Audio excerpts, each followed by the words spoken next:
江，你老母呃完香港人1年又1年，2010年啦，走入中聯辦，就呢度擦頭皮佔總張文光呃夠香港人啦，而家又想呃香港人，2010年走入中聯辦。喂，唔好撞到我喂！咩事？冚家產，你食屎啦！嗱，你記撚住你啊！你叫張文光呃夠香港人啊！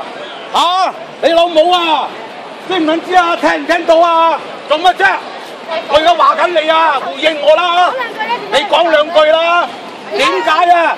呃完香港人一次又一次，2010年走入中聯辦，而家你嘅民主黨又喺度啊，想呃香港人啊！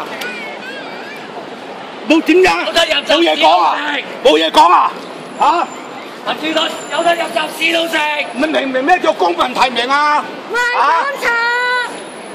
喂，冇嘢講啊！你就民主黨好叻㗎，你係民主黨好叻㗎，嚇！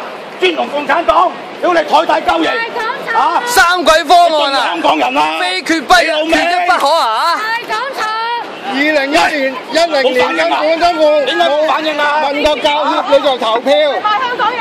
你唔係你點解對住香港人啊？你踩住六四亡魂啊！賣港呃錢啊！我叫張文光，有得入集市度食。民主黨嘅出賣香港人，2010年走入中聯辦，賣屎忽！